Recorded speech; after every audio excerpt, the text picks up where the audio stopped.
Hello everyone, welcome to my channel. Please subscribe and stay tuned by clicking the bell icon. With Build-A-Bear's help, everyone can take Outlander's Jamie to bed. Almost everyone who watches Outlander has one thing in common. We love Jamie Fraser. From the first episode, James Alexander Malcolm Mackenzie Fraser donned a kilt and took over our hearts. Even though I haven't watched the show past the third season, for several reasons, I still rewatch the first season much more than I should. I can't resist the way Jamie Sanhewen speaks, especially when he calls Claire Sassenach, and those sprawling Scottish landscapes are perfection. As an avid fan of Jamie, I keep an eye out for any interesting Outlander merchandise. Out of all the places I expected Outlander products to pop up, Build-A-Bear was not one of them, but the customizable stuffed animal store surprised me by offering a Jamie Fraser-themed gift set. Build-A-Bear has a whole subdivision called the Bear Cave that features more adult-themed stuffed animals. In this collection, they have Nightmare Before Christmas bears and Oktoberfest bears. They even have a hilarious Rick from Rick and Morty bear that you can buy, holding a stuffed pickle Rick. Or you can get accessories like stuffed wine bottles or booze-themed shirts for your bears. It's a whole world I was unaware of until last weekend. What else have I been missing out on? The Bear Cave is where you will find the Jamie Bear. Yes, for a reasonable price by Build-A-Bear standards, you can bring a Jamie Fraser bear home. If you get the set, it includes a light tan bear wearing a jacket, shirt, boots, and a kilt in Fraser colors. He even has a little sword, but the best part, hands down, is the voice box it comes with. The box plays 5 phrases in Jamie's voice from the series. You can listen to some of them online, and they sound good, but Sassenach is missing from the list. Maybe that's the one they saved for you to listen to more intimately with Jamie in person only. Build-A-Bear also offers a Claire Fraser stuffed dog. Claire also comes with a Fraser clan-colored skirt and a voice box that says 5 phrases. Let's be honest though, we just want one Fraser to come home with us. Outlander, the Starz show based on Diana Gabaldon's book series, tells the story of Claire, who time travels from the 1940s to the 1700s. And falls in love with a Scottish Highlander before traveling back to the 1940s, living into the 1960s, and traveling again to the 1700s to reunite with her beloved Jamie.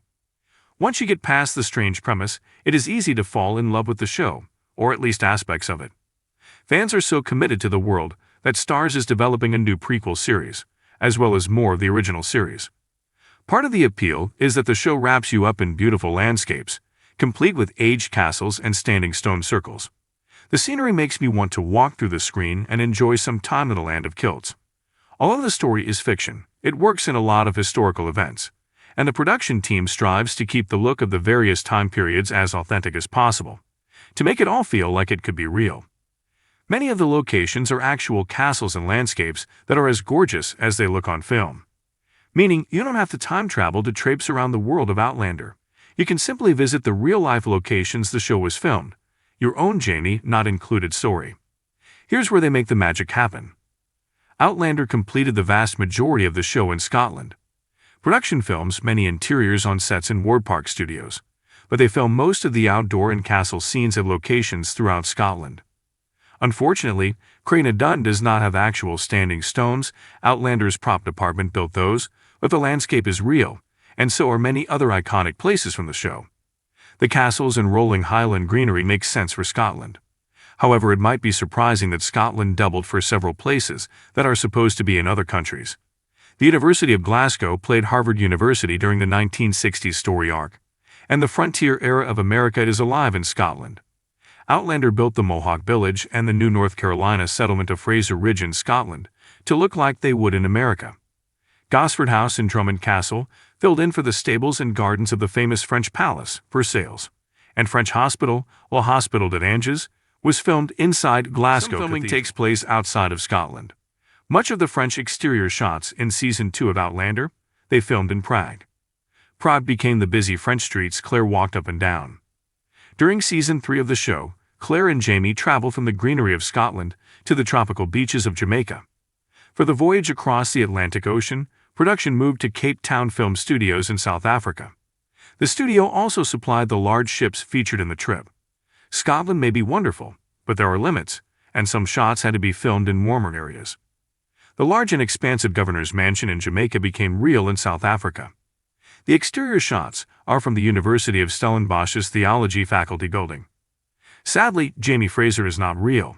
However, you can visit his home of Lallybroch and many other places in Scotland and pretend that the Highlander is there with you. We're a week away from the premiere of Season 6 of Outlander, stars a smash hit romantic time travel series based on the novels of Diana Gabaldon.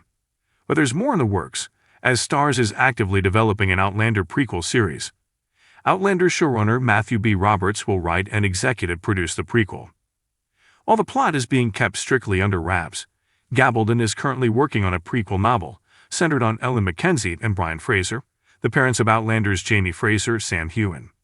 Gabaldon has already published a prequel novella Virgins as part of the Dangerous Women cross-genre anthology in 2013, edited by George R.R. Martin and Gardner Dozois. Virgins follows young Scottish Highlanders Jamie Fraser and Ian Murray as they work as mercenaries in 1740s France. But the prequel series could also follow neither of these narratives in favor of something entirely new. As for Outlander, Season 6 premieres on March 6 and is based on Gabaldon's book A Breath of Snow and Ashes. The series has already been renewed for Season 6, which will be based on the book An Echo in the Bone. If you liked the video, don't forget to like, comment, and share.